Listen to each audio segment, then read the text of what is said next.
paciente, ¿no? Y esto me puede llamar la atención, probablemente yo puedo entrar en pánico y de repente este paciente no esté tan grave, ¿no es cierto? Porque ¿qué es lo que agrava en realidad a un paciente? ¿Será que salgan las vísceras hacia afuera?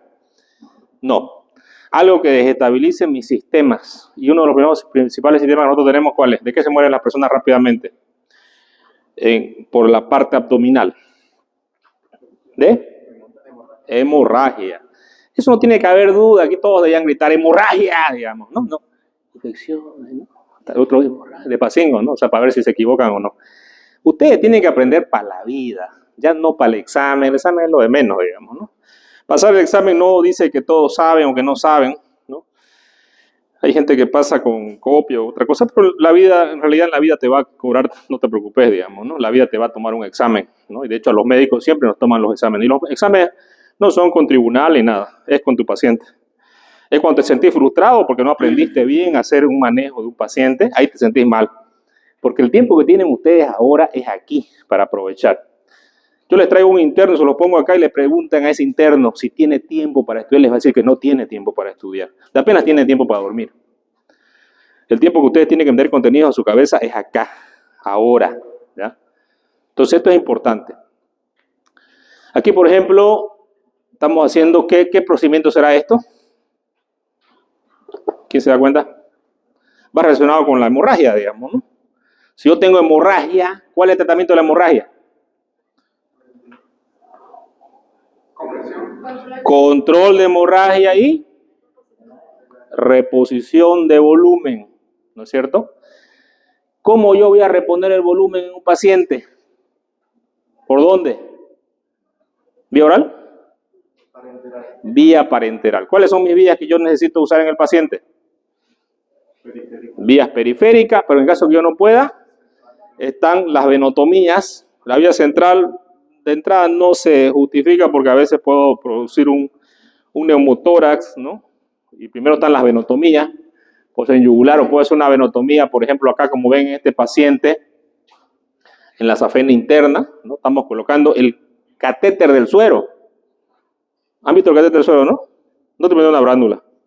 Si ustedes ven acá, este es el mismo suero que lo estoy metiendo. ¿Será que lo voy a adaptar más fuerte que una brándula? ¿O no? ¿De qué depende el volumen que yo ingrese a un paciente por la vena? Del diámetro.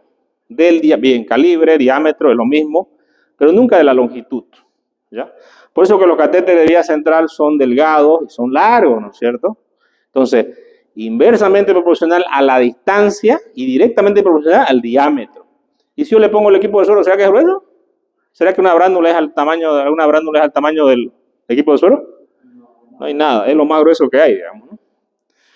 Entonces aquí estamos haciendo una anatomía en emergencia, fíjense ustedes que se la hacen la safena interna, ¿no?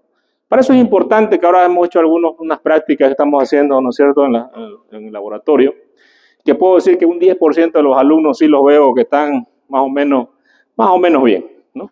Y un 90% están en la luna, no leen para la práctica, no les interesa mucho, o sea, están ahí medio en las nubes, ¿no?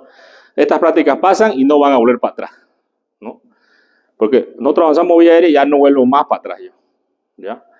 Lo mismo, vamos a seguir con B, con C y así sucesivamente. Y así sucesivamente también en la vida en la universidad. Un día se acaban los chistes, la jugada, la risa, ¿no? Que uno se ríe mucho de muchas cosas. Tenía un residente que reía mucho cuando era residente. Cuando ya era cirujano no reía nada. Y se hacían la burla a los otros, ¿no?, que lo conocía. ¿Y por qué no hace chiste? Decían, no, es que yo ahora soy jefe. O sea, tenés que asumir que un día vas a ser el titular y vas a tener la responsabilidad sobre el paciente. No siempre vas a estar mirando la actuación de los demás. Un día vas a tener que tomar eso y ustedes van a tener que tomar esa decisión. El día que uno tiene su título y dice médico, inclusive en el internado, no crean que no hay procesos legales que le meten a los internos. Sí, les han metido y de esta universidad, ¿no? Porque muchas veces los jefes los dejan solos donde van a hacer su internado, provincia, y también pueden ser juzgados, ¿ya?, legalmente inclusive. Cuando hablamos de traumatismo siempre es importante, ya hablamos cuando hablamos en la primera clase de epidemiología del trauma, que es importante ese tema, de una fase prehospitalaria, una fase hospitalaria, ¿no?, que aquí tenemos una prevención que podemos hacer con los pacientes, ¿no? Una fase prehospitalaria donde nosotros tenemos una atención del paciente y donde lo más importante son las famosas 3E, ¿no? Evaluar, etiquetar y enviar rápidamente al paciente al centro de trauma que reúna las condiciones para que pueda salvar a este paciente. Por ejemplo, si yo tengo, esto lo hicimos en el hospital, ¿no? Y lo más frecuente que tenemos son accidentes de tránsito, casi el 50% de los pacientes que llegaban al hospital, en 2012 creo que hicimos este trabajo, de los pacientes ingresados al hospital, ¿no? Un movimiento hospitalario de los pacientes, de los traumas que tuvimos, ¿no? De los traumas por agresión física, tuvimos asaltos y peleas, ¿no? Las peleas un 55.81%, 44%, ¿no? De los pacientes que llegaron según los días de internación, fíjense ustedes, un trauma, ¿en cuánto tiempo se resuelve? Menos de 10 días. Sin embargo, tenemos pacientes que pueden inducir más de 50 días, 31 a 40 días. ¿Cuáles son esos pacientes? Aquellos pacientes que quedan seculados, complicados o que no se pueden rehabilitar. Por eso es importante tener en cuenta esto en el trauma. Los días, ¿cuáles son los días más que llegan al hospital? Tenemos domingo, sábado y viernes, ¿no? Los fines de semana. Entre semana ni llegan pacientes, o sea, llegan, pero no llegan con tanta gravedad como llegan los fines de semana. Ya sabemos cuál es el mínimo común, ¿no? El viernes todo el mundo dice, no, el cuerpo lo sabe, y se van a ingerir bebidas alcohólicas y empiezan los accidentes de tránsito, lesiones físicas y todo lo que ustedes quieran. ¿En qué horario llegan del turno los pacientes más al hospital? Llegan mucho más en la tarde y en la noche, ¿no? Entonces, si yo soy estudiante y quiero, digamos, ver pacientes que llegan al hospital, los turnos de noche son importantes, ¿no? De hecho, que no hay nadie en el hospital, son pocas las personas que están en el hospital. Y si yo quiero aprender, pues tendría que estar siempre de turno de noche, justamente por eso el internado, todavía en Bolivia, tenemos internado, ¿no? En España no hacen internado. No hacen, ¿no? Entonces, el internado te prepara para lo que va a ser la residencia. Los índices de trauma, ¿no?, que tuvimos en esos pacientes van del 9, 25 y 40.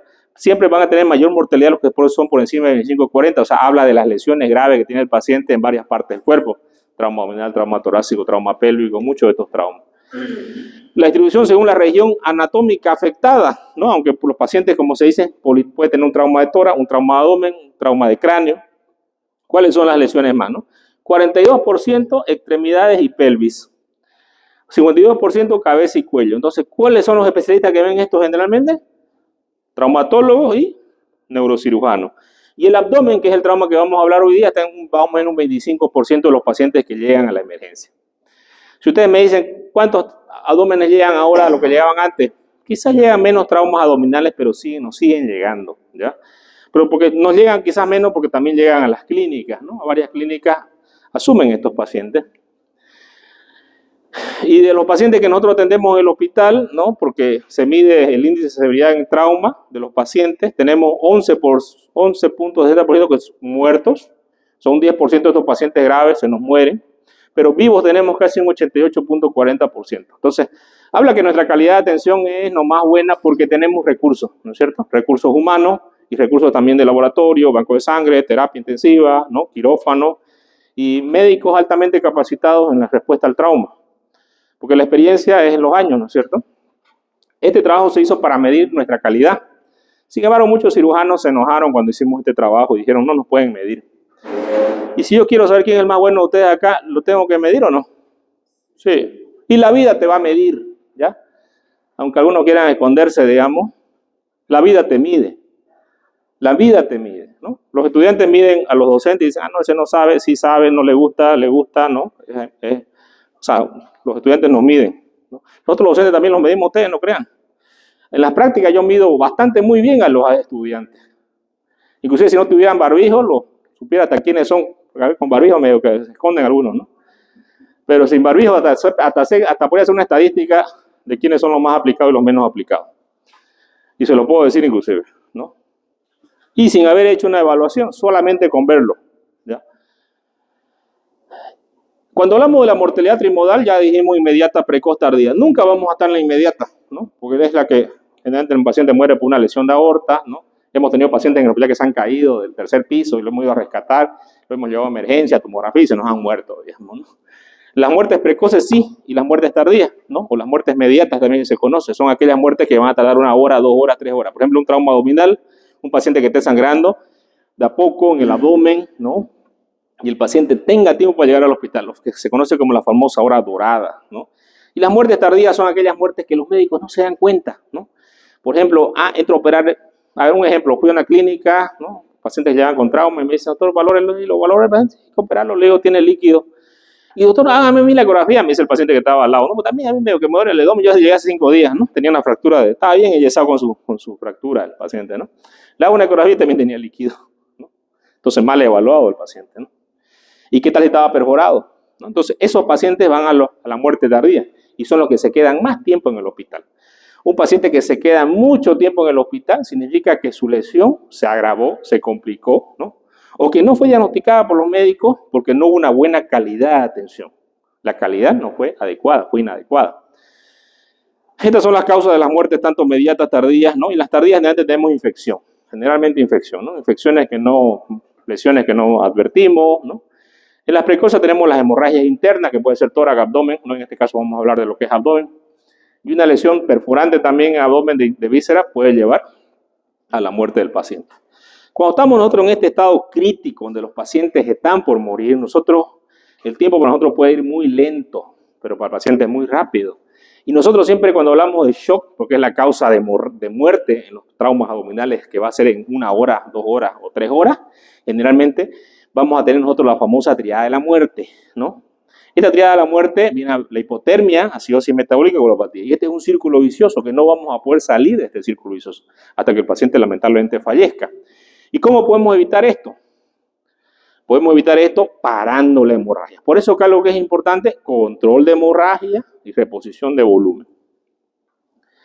Los traumas pueden ser traumas cerrados, como un golpe, por ejemplo, en el abdomen, ¿no? Yo recuerdo un chico que llegó así, robó un celular, un chico de 16 años, unos brasileños lo agarraron y le dieron un golpe tan fuerte en el abdomen que rompieron el páncreas en 2. Hizo un trauma pancreático, ¿no? Y llegó 24 horas después del trauma, porque estaba con líquido dentro del abdomen. Hicimos una ecografía, vemos líquido, entramos al abdomen y encontramos una fractura del páncreas, ¿no? Por un trauma cerrado. Otro paciente, un paciente que estaba manejando su bicicleta y es una lesión muy común por si acaso. El manubrio no penetró dentro del abdomen, pero hizo esto, ¿no? La compresión. Pero esa compresión no tenía un tatuaje simplemente. Pero tenía perforado el sigmoide, tenía perforado el intestino delgado, tenía perforado el mesenterio del intestino delgado. La compresión fuerte que va a ocasionar va a producir esta lesión. Y esta lesión en ese paciente fue mortal, casi fue mortal, sino que llegó al hospital y nosotros lo operamos, pero también se ha dado en niños, no es una lesión muy común con el manubrio de la bicicleta. Acá tenemos que más o menos representa el 13 al 15% de las lesiones que hay, ¿no? Y generalmente un 30% van a requerir cirugía de estos pacientes. Existen algunas lesiones, hematomas que vamos a observar en la piel, ¿no? Las lesiones abdominales no encontradas van a llevar al paciente a la muerte, ¿no? Y unas lesiones que puede ser, digamos, la hemorragia, me puedo dar cuenta que el paciente está chocándose con el FAS, casi es difícil que no nos demos cuenta. Si sabemos hacer FAS todos acá, ¿no? Y sabemos reconocer líquido en lugares donde no tendría que haber líquido, y sabemos reconocer justamente porque ese es un mini examen ecográfico, yo puedo decir, está sangrando, tiene líquido, quirófano. Entonces, lesiones inadvertidas probablemente ya no existen en este tiempo, porque tenemos métodos de estudio que no los teníamos antes. Antes no teníamos estos métodos de estudio, teníamos que hacer un lavado penal diagnóstico, meter un equipo de suero, ¿no? Hacer una pequeña incisión, nos tardamos 25 minutos en hacer eso, pero no todos los pacientes podíamos hacerle. Había pacientes que tenían cicatrices, pacientes embarazadas, a esos pacientes no les podíamos hacer porque no tienen una cavidad para entrar y muchas tienen adherencia. Pero la ecografía sí la podemos hacer en esos pacientes, y lo malo del LPD es que no podíamos hacerlo varias veces, lo hacíamos una sola vez. Si la primera vez no daba nada y la segunda vez ya no podíamos hacerlo porque ya habíamos hecho la primera, entonces tenía varias desventajas el estudio. La evaluación es importante. Generalmente pueden haber pacientes que vamos a tener una alteración del dolor, ¿no? Y muchas veces eso es importante tenerlo en cuenta en aquellos pacientes que han tenido un traumatismo encefálico grave, tienen un traumatismo de la columna medular y tienen una analgesia en el abdomen por la lesión medular, o pacientes que han ingerido drogas, cualquier tipo de droga, ¿no es cierto? Puede ser alcohol, puede ser cualquier tipo de droga, y estas drogas van a hacer que el paciente probablemente no sienta el dolor en el abdomen. La pérdida de dolor en otro sitio también puede ser un trauma asociado. Nosotros dividimos el abdomen en 9 cuadrantes o en 4, ¿no? Es importante saber qué estructuras anatómicas vamos a encontrar en cada uno de estos cuadrantes. Y la equimosis que nosotros tengamos en algunos lugares nos puede dar también muestra de que hay una lesión. Por ejemplo, retroperitoneal, si tenemos el signo de Cullen, ¿no? La región lumbar o periumbilical, ¿no? Si tenemos contusiones, las lesiones por el cinturón de seguridad que pueden aparecer en la parte abdominal, fracturas costales, ¿no? Creo que les mandé el paciente con trauma hepático, ¿o no?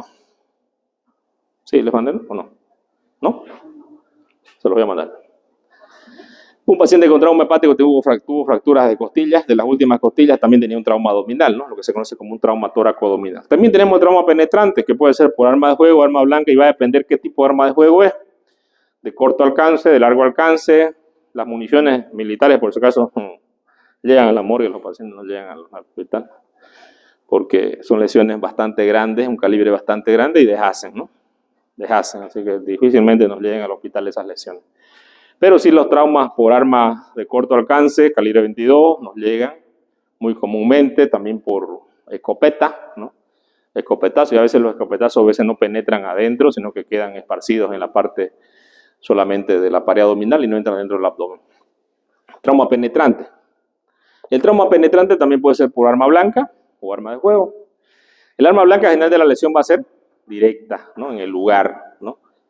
Generalmente, dependiendo del tamaño de la longitud del cuchillo, vamos a tener una lesión que va a agarrar esas estructuras que van a estar cerca. Sin embargo, un arma de fuego, el tiro puede ser acá y puede tener un trauma abdominal del paciente, ¿no? O acá, ¿no? ¿Y cómo? Pues la bala puede irse hasta la parte abdominal, ¿no? Inclusive la bala puede rebotar en los huesos y hacer varias lesiones. Entonces nosotros nunca generalmente vamos a buscar la bala como sale en las películas, ¿no? Bueno, sí, todavía sigo viendo algunas películas que salen, pero antes eran más comunes las películas del lejano oeste, ¿no? Que estaba muriendo el paciente, ¿no? Y va donde el médico, y el médico agarra y le da alcohol y va sacando las balas, y a la medida que saca las balas el paciente empieza a recuperarse. Eso en realidad es mentira, ¿no? Eso es solamente para el cine, ¿no? Lo real es que nosotros nunca vamos y buscamos la bala, ni nos interesa la bala. Lo que nos interesa es lo que ha lesionado la bala. Y así como yo digo, ¿qué es lo que va a matar al paciente? Y lo que va a matar al paciente es la hemorragia. Tengo que ir a controlar hemorragia tras que yo haga una laparotomía. Control de hemorragia. Y luego reposición de volumen cuando yo haga control de hemorragia, ¿no? Ni me interesa buscar la bala. No puedo perder tiempo en buscar la bala. Ya después, en un tiempo más lejano, se puede ver en un estudio tomográfico en qué parte se encuentra la bala. Y si la bala está cerca de una estructura vascular, ¿no? Ahí uno tiene que pensar en retirarla, porque con el latido puede haber perforación o puede haber laceración del vaso, o cuando está cerca de una articulación, ¿no? Porque el líquido sinovial va a quelar el plomo del proyectil, y va a haber una plumbemia, o sea, va a haber una absorción de plomo y puede haber una intoxicación por plomo. Son dos situaciones donde después yo voy a buscar, pero en realidad en la emergencia no me interesa, digamos, ¿no? Me interesa resolver lo que ha lesionado el proyectil de arma de fuego. También pueden haber lesiones diafragmáticas o traumas tóraco-abdominales, donde un objeto entra y atraviesa el diafragma y también el tórax, ¿no? Como ejemplos que vamos a ver más a continuación. Los traumas tenemos por aplastamiento, por cinturón de seguridad, los que quedan imbricados dentro del vehículo, ¿no? Tenemos gente que anda a toda velocidad, todos los días hay accidentes de tránsito. Y estos pacientes no solamente tienen un trauma grande, tienen trauma también a veces de la columna lumbar, ¿no? La famosa fractura de Shanes, que es la fractura de la región lumbar, ¿no? ¿Cuándo predecir los traumas abdominales y cómo predecirlos, ¿no? Una disrupción del anillo pélvico también puede estar asociada a un trauma abdominal, ¿no? Fractura de los últimos 3 arcos costales. Puedo tener trauma de vaso o trauma hepático, dependiendo del lugar, ¿no? Si hablo del lado izquierdo, trauma de vaso. Si hablo del lado derecho, trauma hepático, ¿no? O lesión hepática. En el paciente, yo debo evaluar al paciente, y lo que yo tengo que evaluar son los signos de shock. Los signos de shock son claramente la palidez, taquicardia, hipotensión. Ya hablo de un shock grado 3, grado 4, si está alterado la conciencia o está en coma, ¿no? Ya hablo yo de un shock grado 4 probablemente. Un paciente que está cerca de la muerte, cerca de morir. En pacientes estables, yo puedo hacer otros estudios. En pacientes inestables, yo rápidamente tengo que pensar en qué. Si hay una hemorragia, ¿en qué tengo que pensar? Si el paciente tiene shock, ¿en qué tengo que pensar? Control de hemorragia, ¿no? Y si la hemorragia es interna, ¿qué es lo que tengo que hacer? ¿Será que puedo parar con compresiones esa hemorragia? No. ¿Cómo la tengo que comprimir? Haciendo una laparotomía, ¿no? Colocando compresas dentro del abdomen rápidamente, que se conoce como packing o empaquetamiento en castellano. Y generalmente nosotros cuando abrimos el abdomen está lleno de sangre, la sangre está saliendo a borbotones muchas veces en estos tipos de pacientes, y yo no voy a distinguir en qué lugar está sangrando. Un error común que puede cometer un cirujano inexperto es agarrar y ponerse a absorber la sangre. Pero un cirujano experto sabe que lo que tiene que hacer es control de hemorragia. Entonces el cirujano va a poner compresa en los 4 cuadrantes. Agarra y mete al cuadrante superior derecho, donde está el hígado, varias compresas. Mete al otro lado, al lado del vaso, varias compresas. A la fosa ilíaca izquierda y derecha, varias compresas. Porque aquí está comprimiendo, ¿qué? Los vasos ilíacos. Aquí está comprimiendo el hígado y el vaso, que son lugares que puede haber sangrado. Y luego le va a quedar la parte central, que ya tiene aquí el paciente. Puede tener lesiones de meso y ya el cirujano va dándose cuenta, va sacando a poco las compresas de un lado, va aspirando y se va cuando ya palpa y va a palpar si hay la lesión en ese lugar o no. Pero no es importante tampoco que el cirujano agarre y detecte en ese momento la hemorragia. Lo que es importante es que controle la hemorragia. Una vez controlada la hemorragia, repongo volumen, líquido, plasma, ¿no? Solo fisiológico, plasma fresco y paquetes globulares. Si hablo de un paciente con shock grado 4, y grado 3 también, paquetes globulares, no hay que olvidarse, ¿no es cierto? Cuando es un paciente estable, puedo hacerle estudios, no hay prisa, puedo hacer estudios inclusive de imágenes para valorar, ¿no? Si el paciente tiene otra lesión, puedo hacer estudios contrastados, si el sospecho de una perforación del estómago, le puedo dar un contraste para ver si sale por el estómago, ¿no? Una fluoroscopía, ¿no? Y ya yo tengo más tiempo, digamos, y aquí puedo preguntar las historias, cómo fue un impacto, él iba en el vehículo, era conductor, era pasajero, iba atrás, iba adelante, estaba con cinturón, estaba sin cinturón, iba en moto, era peatón, se cayó de las alturas, o fue expulsado fuera del vehículo, ¿no?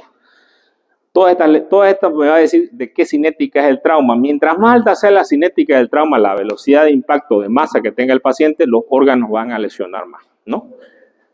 Entonces, va a depender mucho de la cinética del trauma.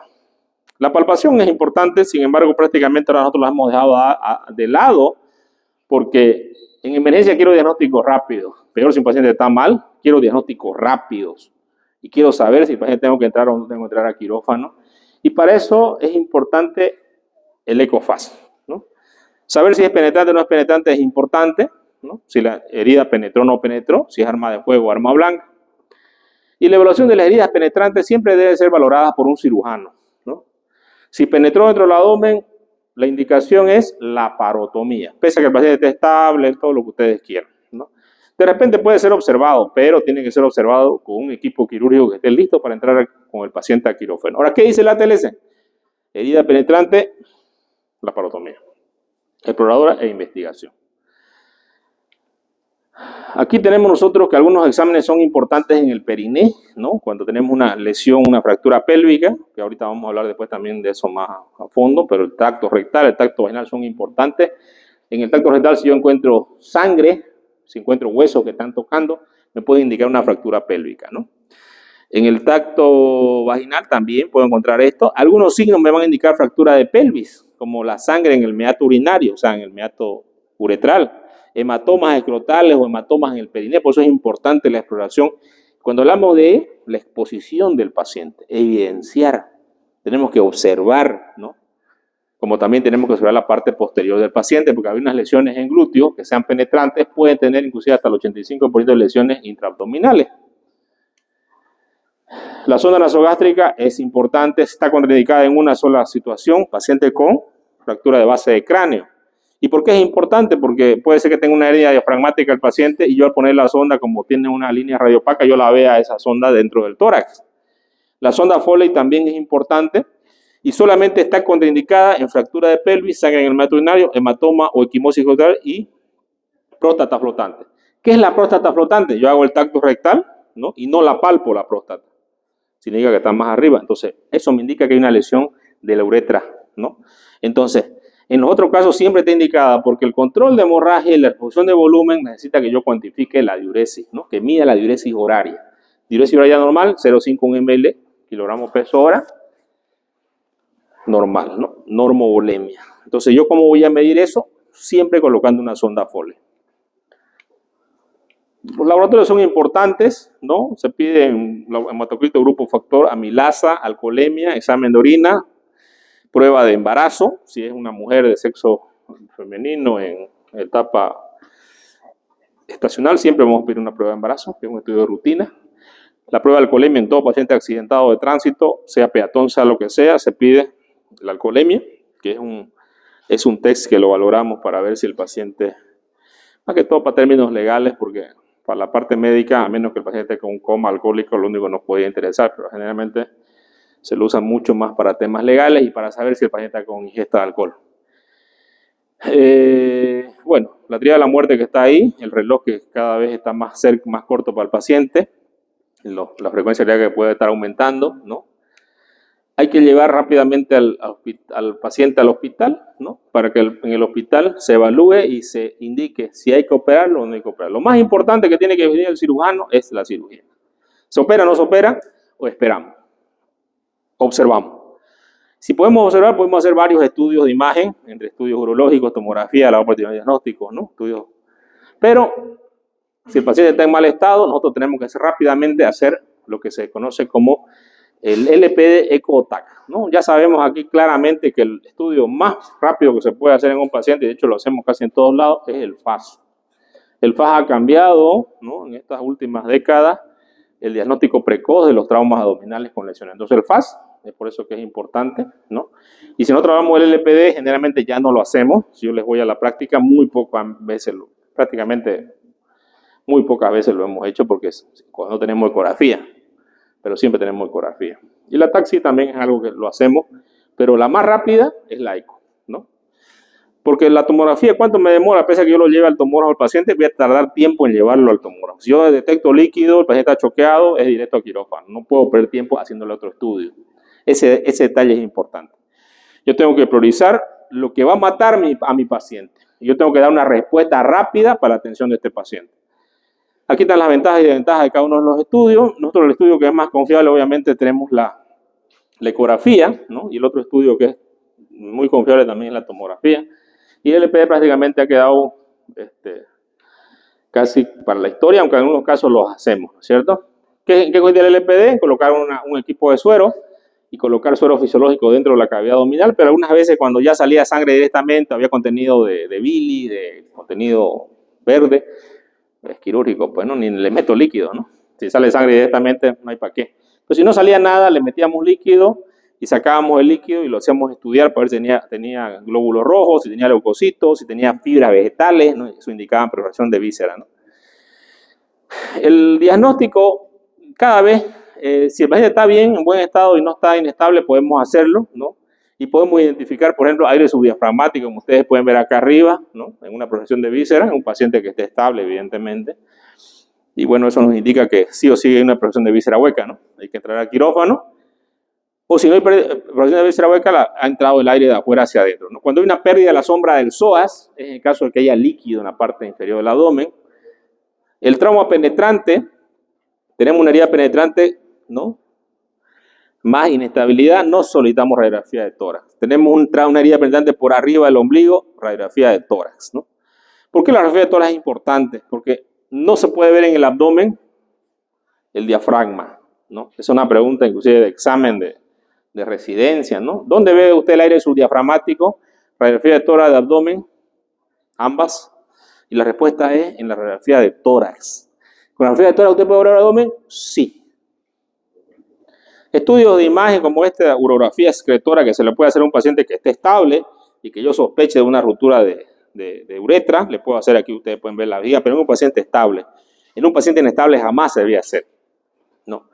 Cuando yo hago la revisión primaria y veo A, B, C, D, E y tengo un problema en C, una hemorragia del abdomen, tengo que controlar esta hemorragia y después voy a seguir haciéndole el examen físico, los estudios que requiera el paciente, como este estudio, por ejemplo, este estudio solamente sobre un paciente estable, que yo ya he controlado ya la hemorragia del paciente. El laboratorio diagnóstico tenía sus indicaciones claras, bueno, que ahora ya prácticamente han quedado en desuso cuando no teníamos ecografía ni tomografía, ¿no? Y ahora sí tenemos, así que de todas maneras hay algunos cirujanos, bueno, como yo, que saben hacerlo todavía.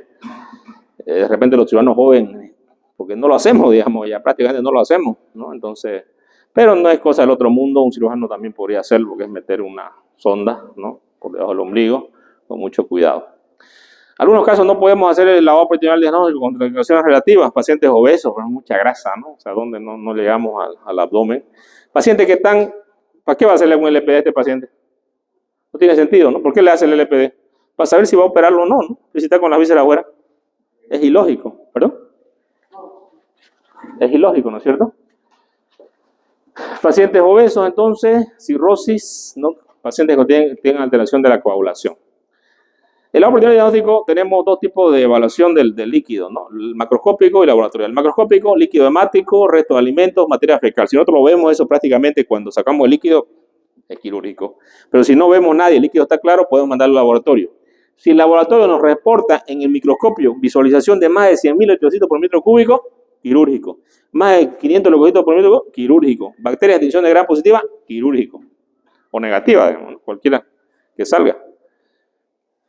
Ecografía y TAC, ¿no? Bueno, la ecografía, ya dijimos, sirve para ver todo lo que es el FAS, lo hemos practicado con ustedes, lo saben muy bien. Y la tomografía, ustedes saben que tenemos oral y endovenosa, ¿no es cierto? Aquí vamos a ver algunos ejemplos. ¿Cuáles son los objetivos del FAS? Detectar rápidamente la hemorragia en menos de 10 minutos. Bueno, ustedes saben que se hace inclusive en menos de 5 minutos, ¿no? Sí, en menos, ¿no? ¿Cuánto tarda uno en colocar? Menos de un minuto probablemente, ¿no? O sea, es rápido el diagnóstico, lo puedo hacer varias veces, inclusive lo puedo hacer en la escena de, si tengo un ecógrafo con batería, lo podría hacer en la misma escena del accidente, tras que lo estoy llevando al paciente al hospital, ¿no? En varios lugares.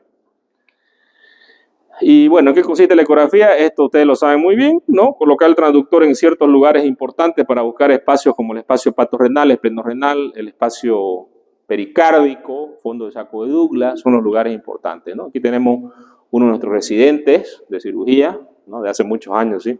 Y ahora él es cirujano plástico. Está en la emergencia haciendo la evaluación de un paciente que llegó, ¿no es cierto? Y está haciendo la evaluación de los puntos del FAS y está detectando que hay líquido, ¿no? Nuestros residentes, nuestros internos rápidamente pueden hacer esta detección cuando tienen voluntad, ¿no? Porque si el interno no tiene voluntad, pues obviamente no va a poder hacer nada, ¿no? Pues el ecógrafo está ahí, ¿no? Y todo.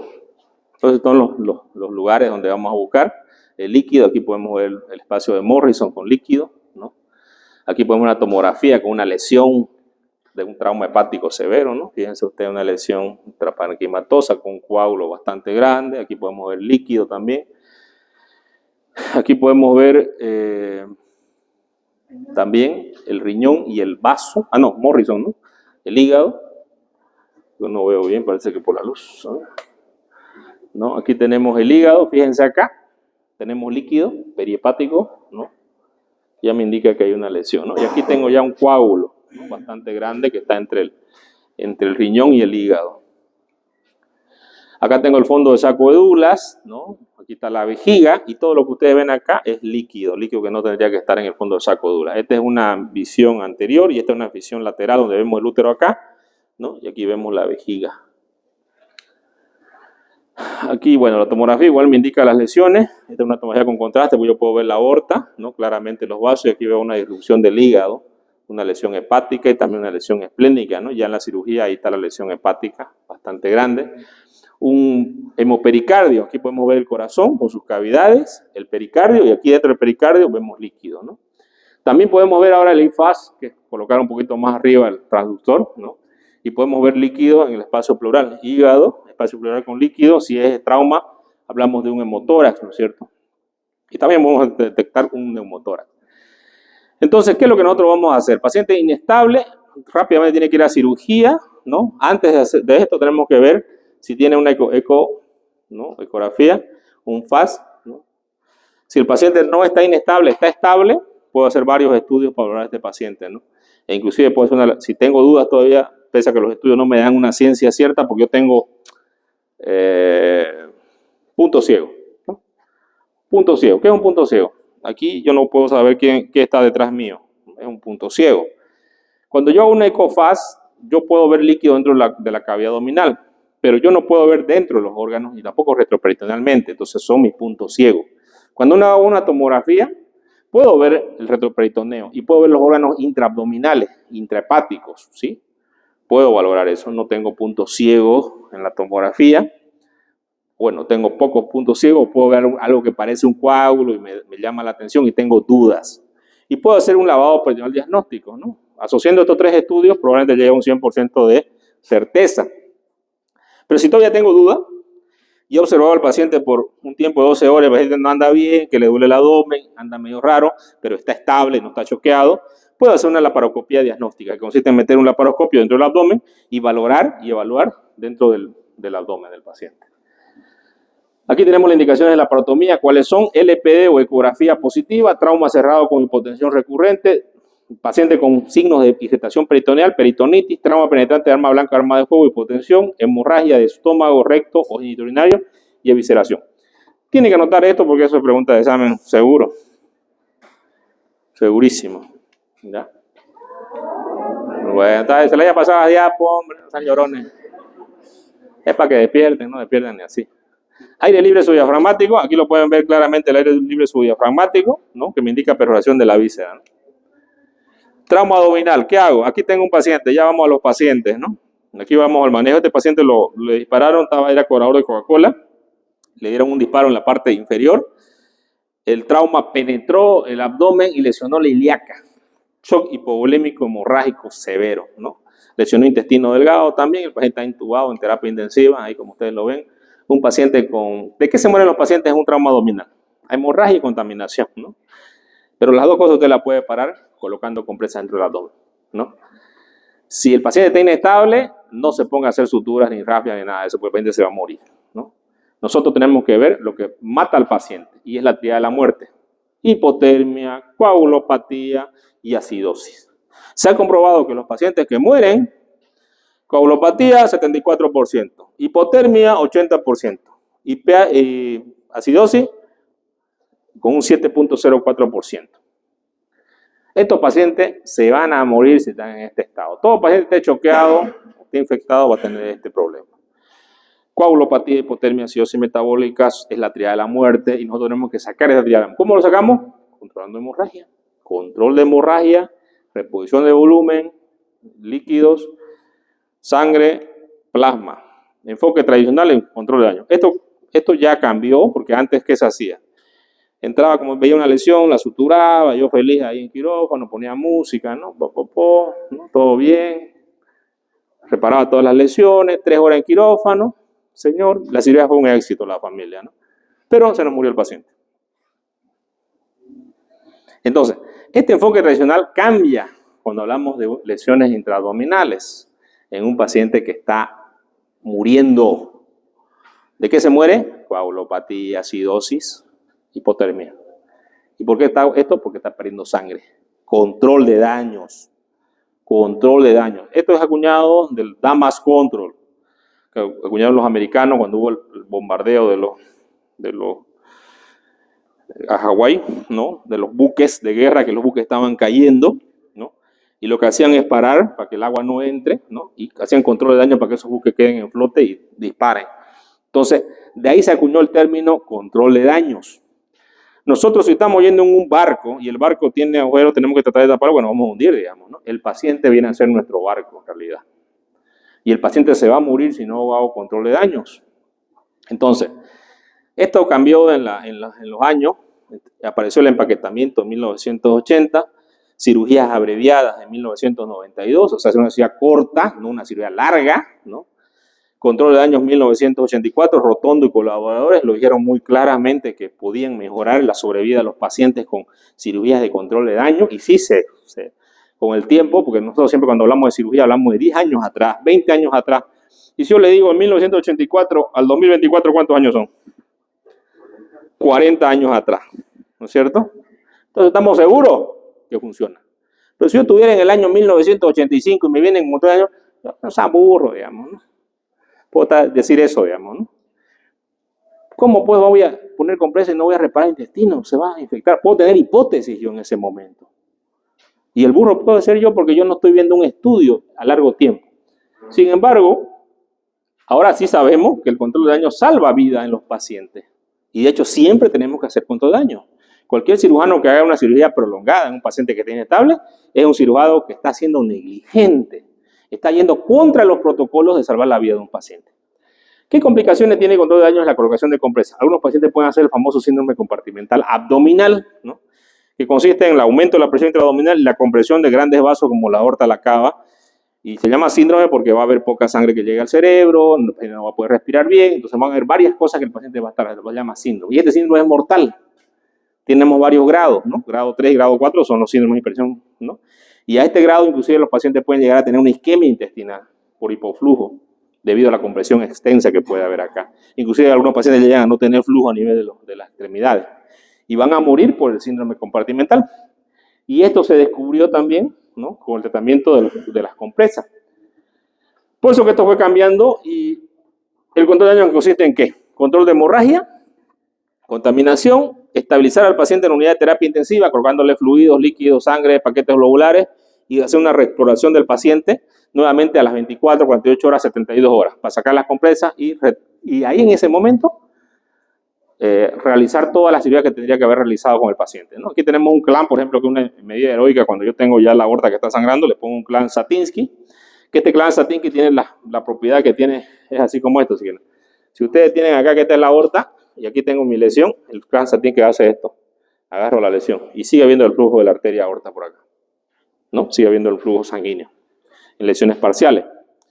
Y yo lo dejo con ese clan hasta que el paciente mejore, le mejoren el volumen, le den sangre, le pongan plaquetes oculares, le pongan plasma, le pongan plaquetes, todo lo que necesita el paciente, ¿no? ¿Qué hago con los intestinos? No hago suturas y anastomosis, porque una anastomosis, por muy rápido que sea, me demora 30 minutos por cada anastomosis que yo haga de intestino, ¿no? Entonces, ¿qué agarro? Agarro ya ligaduras, como ustedes pueden ver acá. Ligo, para que no contamine la cavidad. ¿Qué es lo que quiero poner? Contaminación y hemorragia. Y si tengo vasos sanguíneos que están sangrando, que son completamente la lesión, puedo agarrar y poner interposición de algunas, como esto, aquí ven una sonda, y está colocando la ilíaca para hacer un tipo de puente, ¿no? Vascular para que siga irrigándose el paciente. Aquí tenemos un tubo de tórax que se colocó en la aorta, ¿no?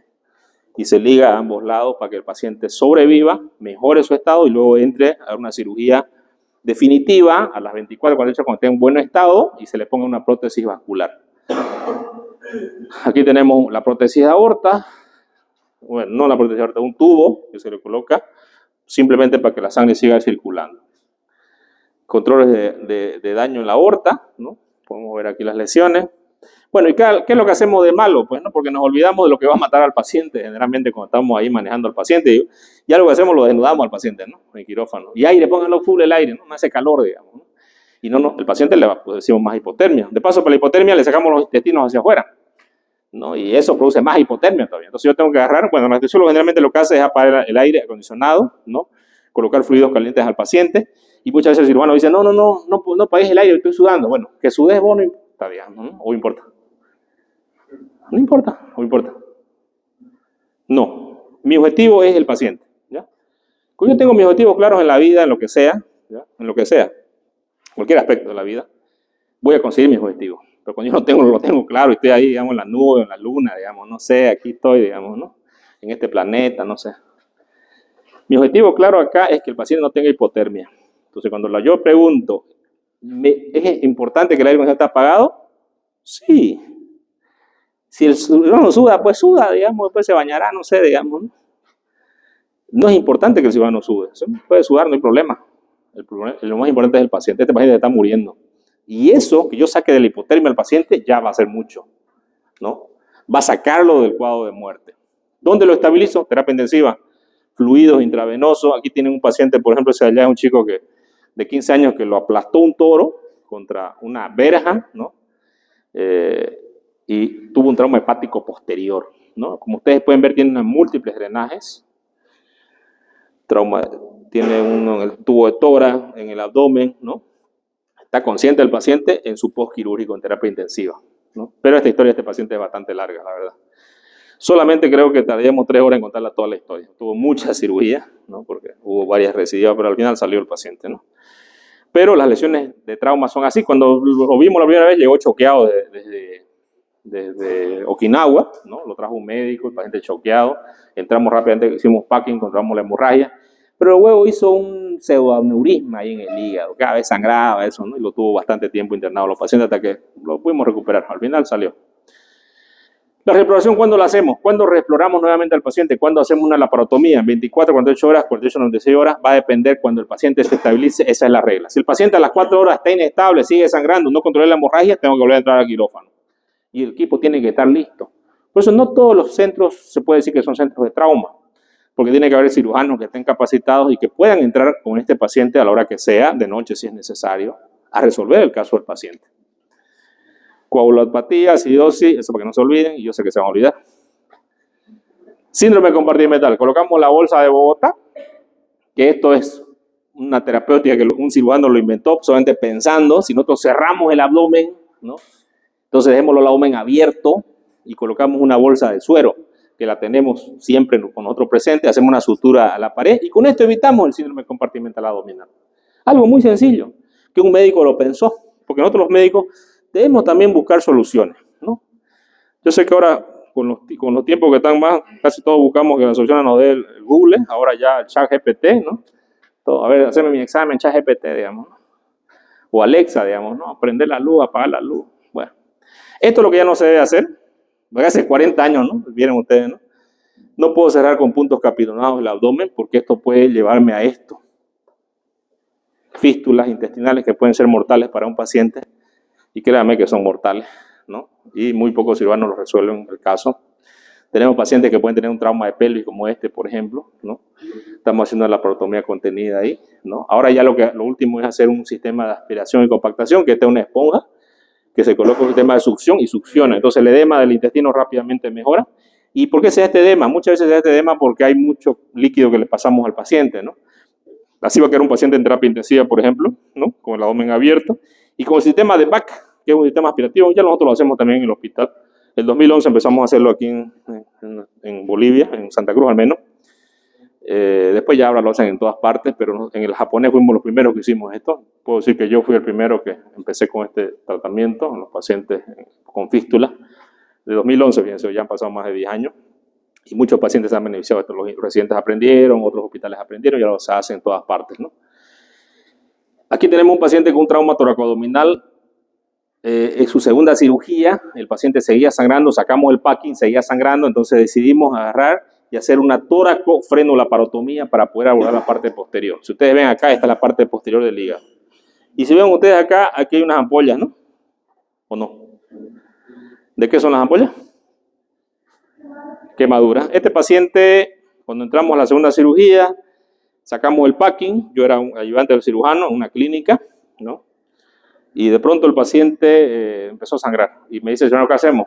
Tenemos que hacer una tóraco, le digo, bueno, hagámosla. Me dice, no, te la haga alcohol llevado. Dice, ¿no? Le pone alcohol llevado y él agarra el electrobisturí. Me dice, ¿dónde corto? Corta acá, le digo, bueno. Y él agarra y empieza a cortar puso el alcohol llevado y empezó a cortar con el electrobisturí. El paciente se incendió. Cuando el paciente se incendió, yo sentí calor en las manos. Yo dije, caramba, yo estoy en el infierno, dije yo. Y en ese momento, la anestesióloga dio 3 pasos para atrás, el cirujano dio otros 3 pasos más allá y el paciente empezó a arderse acá, ¿no? Y la instrumentista dio 4 más para atrás y yo agarré los campos y lo apagué. Nunca había hecho eso, primera vez, o sea, reaccioné, creo que por instinto, lo apagué al paciente, bueno, y continuamos la cirugía. Y el paciente quedó con estas quemaduras, ¿no? Bueno, ya después el cirujano creo que le explicó. Te quemamos, pero te salvamos. Y lo salvamos, en verdad. Bueno, este es otro paciente que llegó al hospital. En Montero lo operaron a este paciente. Una herida por arma de fuego. Dispararon en el abdomen, múltiples lesiones. Los cirujanos agarraron y metieron compresas a diestra y siniestra. Sacamos 18 compresas del abdomen. Pero ya revisando los pacientes 3 días después, ya paciente en buen estado, ¿no? Empezamos a sacar las compresas y colocamos lo que es el upper hand, que es un separador automático. Vimos las lesiones porque la herida entraba por acá, ¿no? Y encontramos lesiones. Aquí estamos levantando el colon, estamos haciendo una maniobra de Cattell y Brash. Y vamos a encontrar las lesiones. Una lesión en el hígado, trauma hepático. Una lesión en el páncreas. Todo esto que ustedes ven aquí es cabeza y cola de páncreas. Aquí tenía una lesión grado 3 con lesión de Wilson, ¿no? De cola pancreática.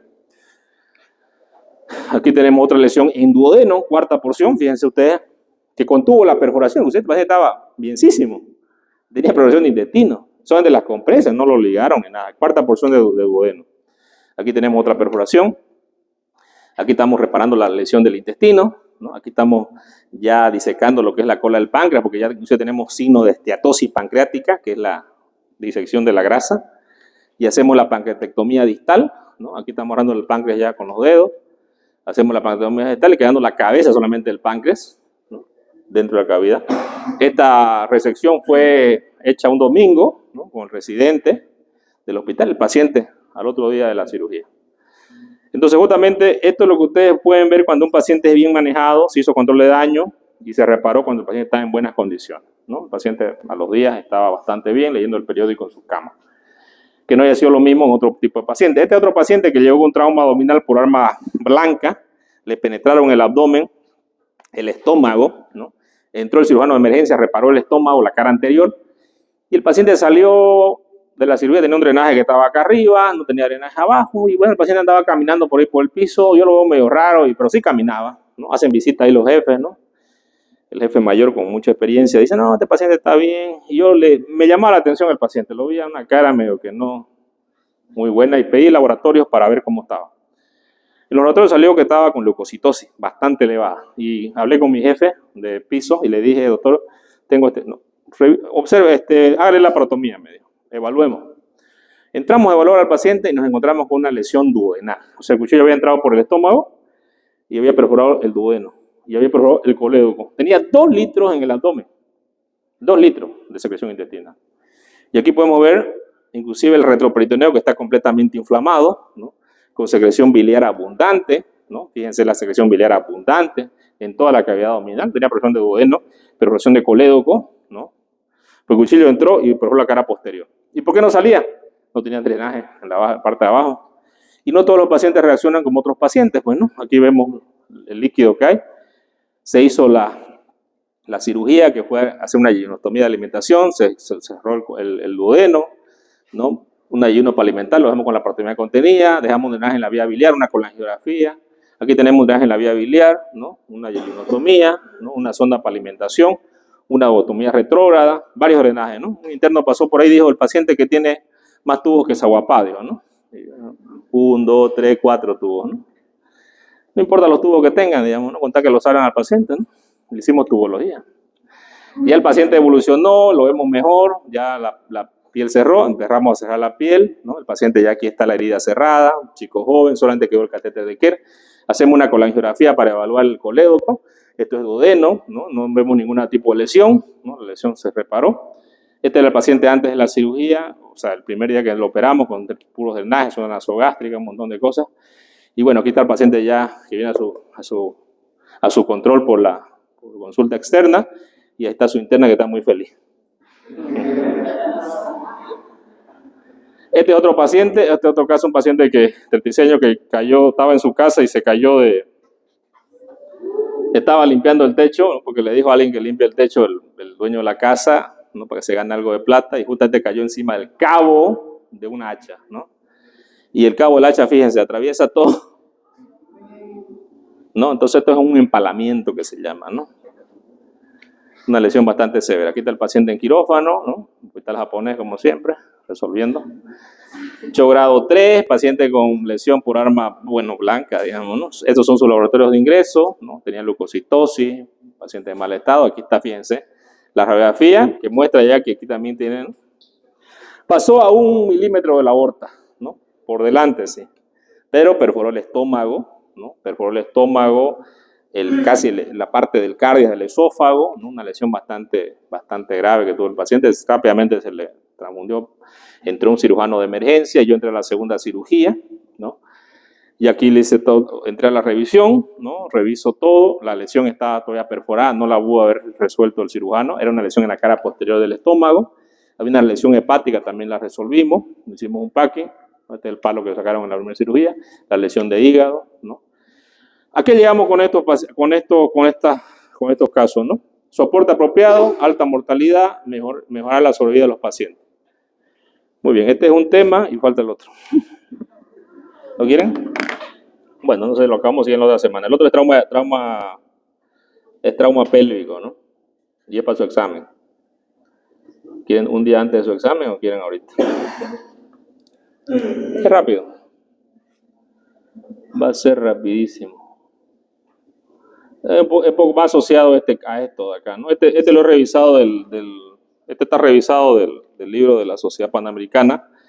Y el trauma de pelvis, ¿de qué se mueren los pacientes? Hemorragia, ¿no es cierto? Entonces, el trauma de pelvis, hay que saber la anatomía. El paciente va a ser sangrado venoso, sangrado arterial, o también puede tener lesiones de órganos dentro de la pelvis. Tenemos, si es mujer, útero, vejiga, recto, ¿no? Si es hombre, también tenemos la vejiga, el recto, bueno, y menos el útero, ¿no? Entonces, para manejar estos pacientes, generalmente cuando tenemos un trauma, tiene una mortalidad casi del 25% de mortalidad, ¿no? Tenemos un trauma pélvico cerrado y abierto también que puede ser.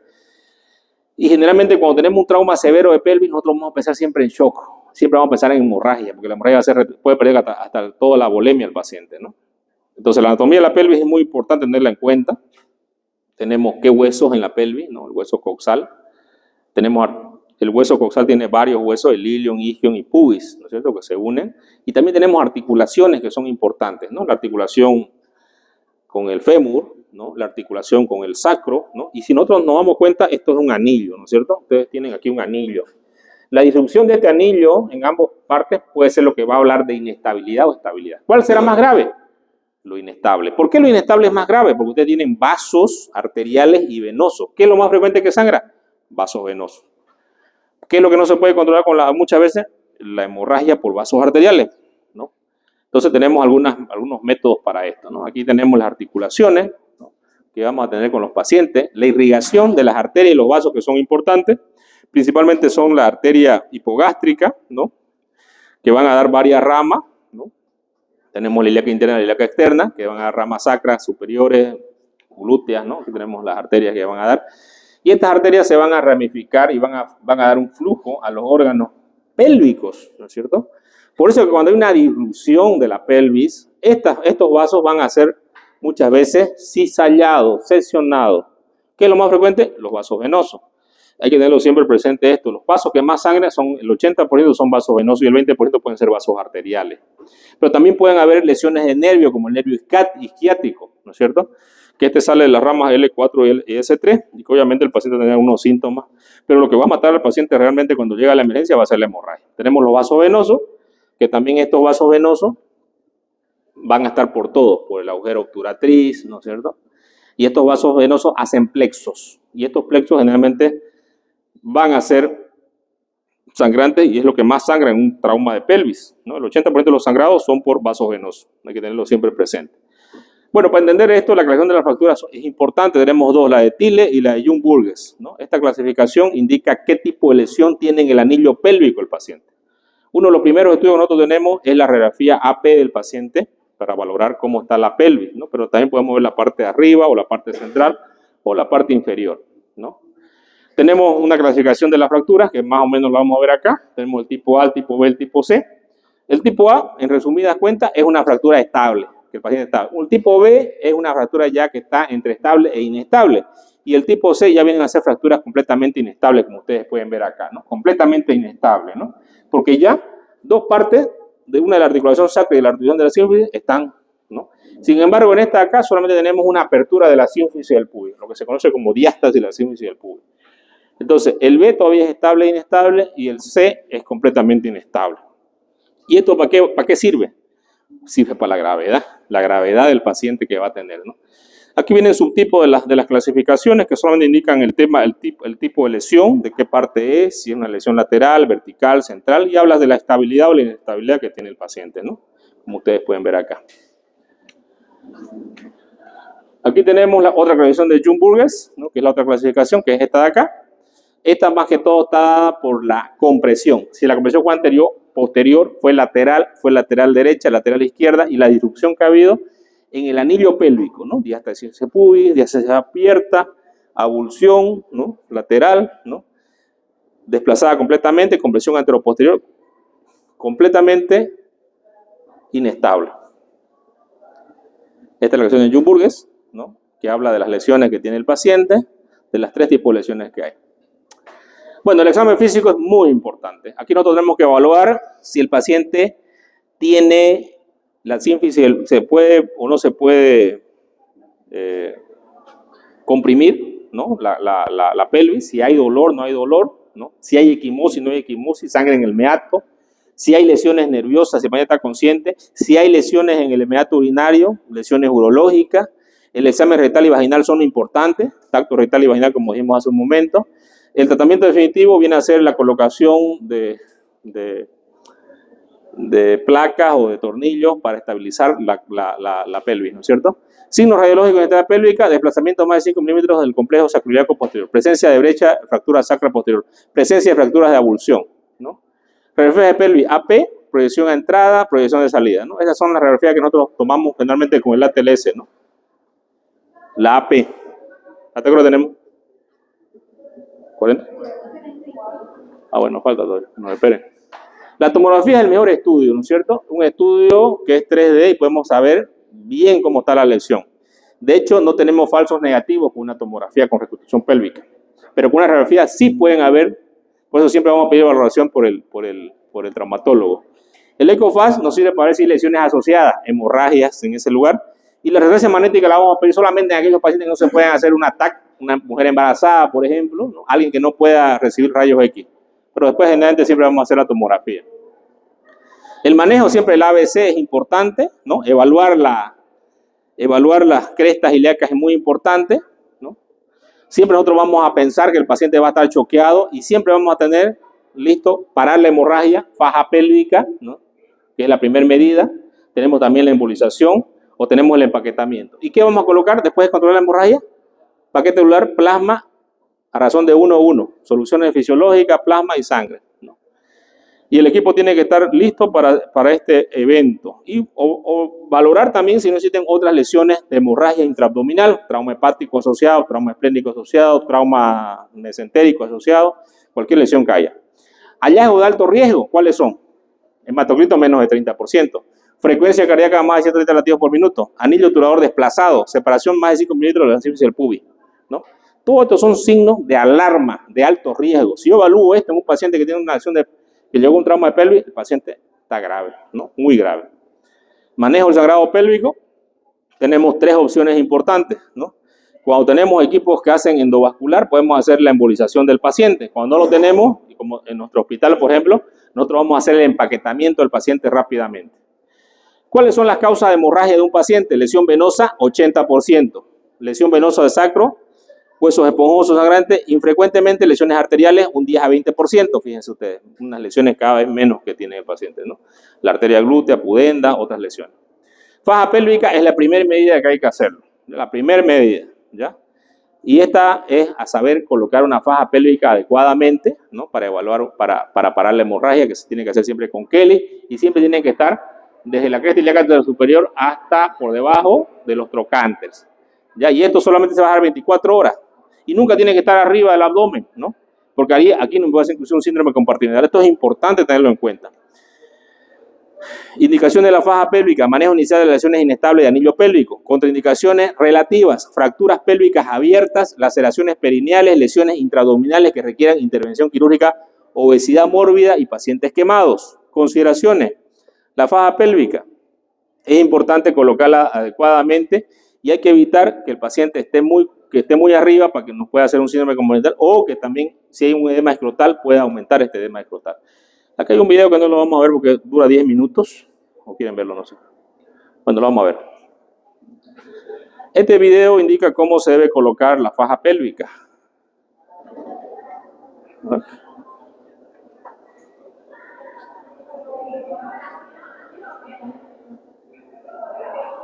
Este es un resumen más o menos de todo, ¿no? Como la técnica para colocar una faja pélvica, que es importante. Y esto lo vamos a practicar, yo creo que en la práctica. Hacer la faja. Generalmente son traumas de alta cinética, ¿no? Lesiones severas que va a tener un paciente. Y es importante tener en cuenta la anatomía. Aquí ven la distribución completa de la parte inferior de la pelvis, ¿no? Una distribución completa. ¿No? Ahí está la lesión. Entonces, la primera medida en el prehospitalario y en el intrahospitalario también es la faja pélvica. Obviamente, Con esto cerramos la fractura y el paciente controlamos hemorragia y podemos estar mejorando la volemia del paciente dándole volumen y líquido.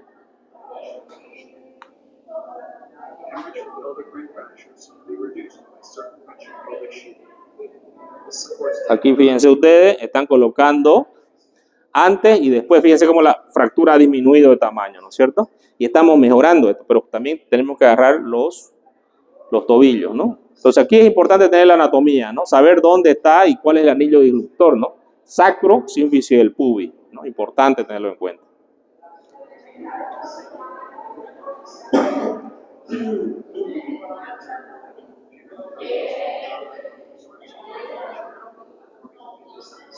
Sínfisis del pubis. Anillo, ese es el anillo importante.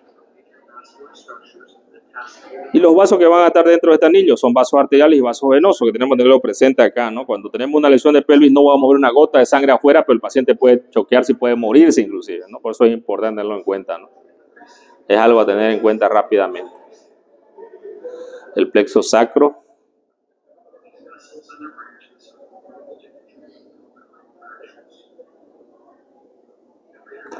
Acá, tenemos que fijar bien siempre el trocánter y la cresta iliacante. Eso es importante porque la faja pélvica tiene que ir en ese lugar, ¿no? Aquí tenemos forceps, que son pinzas Kelly, que es importante tener en cuenta la indicación de cuándo voy a hacer una faja pélvica, ¿no? Y saben cuándo no, dijimos cuando hayan lesiones abiertas, pacientes que tengan que entrar a quirófano rápidamente o se lo va a hacer un empaquetamiento, pues no tiene sentido hacerle, ¿no? Una disrupción, sí, rápidamente tenemos que hacer la faja pélvica, ¿no? Que es muy importante hacer.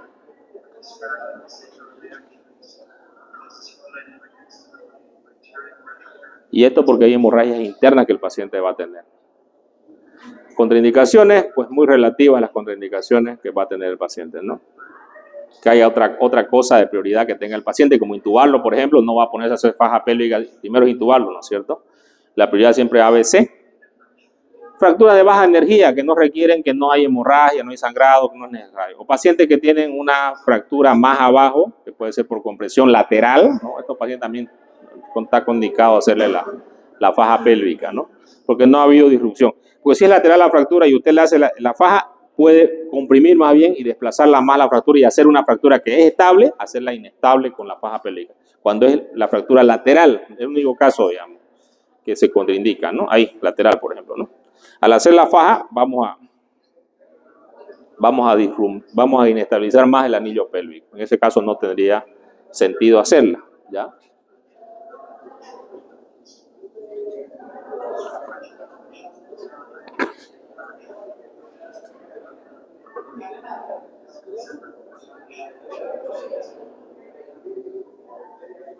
Bueno, el equipamiento que necesitamos es una sábana, ¿ya? Esto lo podemos practicar van a traer su sábana. Y necesitamos Kelly, forceps, y después una radiografía para ver si fue bien nuestra faja pélvica que hicimos antes y después para valorarla, ¿no? Después de haber hecho ver si la estabilizamos la fractura o no. Entonces acá tenemos las dos personas que ya han tratado al paciente por la parte superior y han detectado las lesiones que tiene y solamente se van a quedar en la parte de la pelvis. Y la parte de la pelvis viene a ser la lesión tipo C, ¿no es cierto? Ya evaluaron todo, ¿no? La parte superior y van a ir solamente a buscar la pelvis.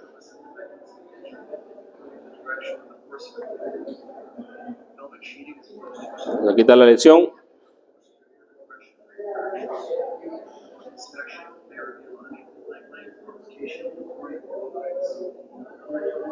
Y ahí está van a empezar a hacer la faja pélvica, que esa faja está mal hecha, ¿no? Van a hacer una faja correctamente. Hematuria, ¿no? Son las lesiones que pueden estar asociadas a una lesión de pelvis.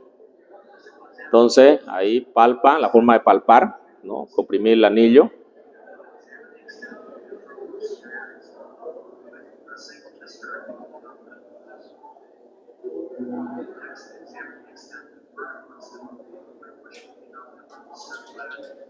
Para arriba y para abajo, ¿no?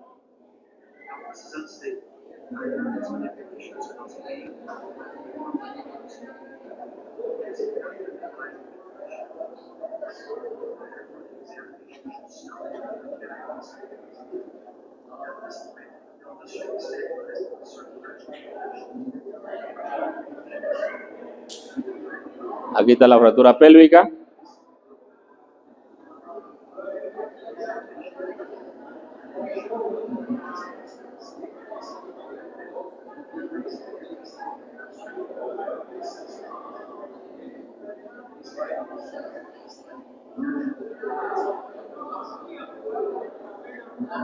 Esa es la sábana.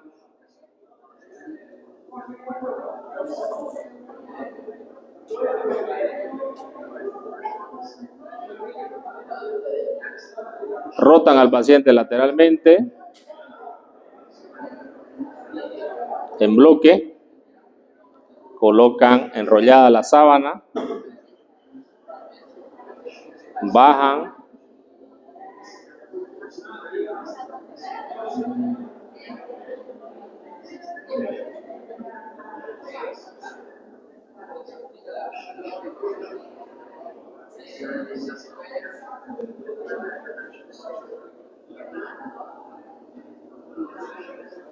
y aquí lo importante de la compresión tiene que ser ajustado por dos personas, ¿no? Y justamente cuando comprime de un lado va a colocar la Kelly, la forceps, el forceps es la Kelly, en la parte superior y en la parte inferior, ¿no? Tiene que agarrar siempre el trocánter y la cresta ilíaca, ¿no? Ahí está uno de los forceps que está colocando.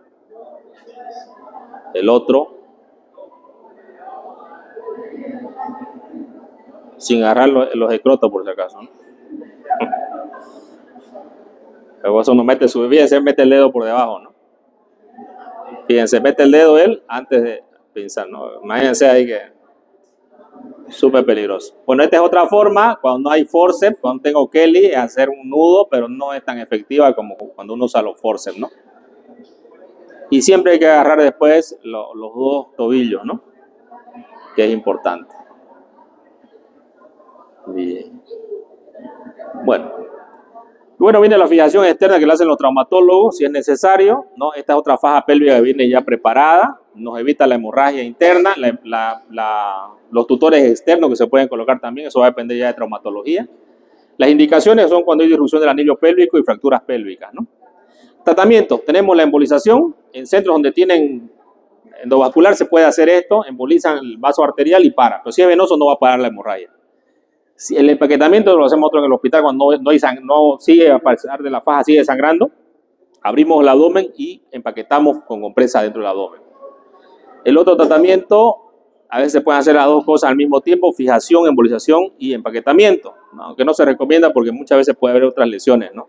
Cuando hacen embolización, a veces puede haber situaciones donde vaya a haber isquemia, ¿no? Inclusive isquemia de la arteria glútea con necrosis del glúteo y a veces puede ser muy grave, ¿no?